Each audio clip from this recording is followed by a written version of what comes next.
రకంగా ప్రయత్నం చేశారో మీరందరూ చూశారు. అంటే అణచివేత ద్వారా, తప్పుడు కేసులు పెట్టడం ద్వారా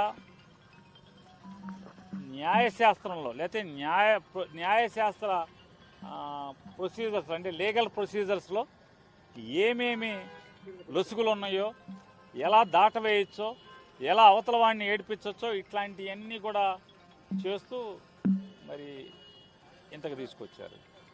ఏం చేస్తారు? కొన్ని పారిపోతాడా రాజకీయాల నుంచి?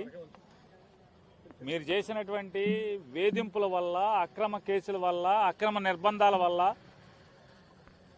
లేదా ఉద్దేశపూర్వకంగా అతని ఆరోగ్యాన్ని కుళ్ళబెట్టడం ద్వారా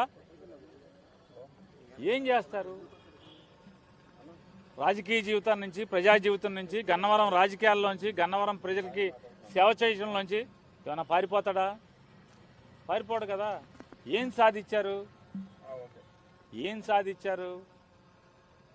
ప్రజల్లో, మరీ ప్రత్యేకించి గన్నవరం ప్రజల్లో వంశీకి సంవత్సరం తిరగకుండానే సానుభూతిని మూటగట్టి పెట్టించగలిగారు. మీ పార్టీకి మీరే గొయ్యి తవ్వుకున్నారు. మీ రాజకీయానికి మీరే చేతబడి చేసుకున్నారు. ఏం సాధించారా అంటే సునకానందం తప్పితే ఏమి సాధించలేదనేది అల్టిమేట్గా రేపో మాపో లేదా 4 ఏళ్ల తర్వాత ఖచ్చితంగా ఎవరెవరైతే దీంట్లో పాత్రదారులు ఉన్నారో అందరూ కూడా తెలుసుకుంటారు.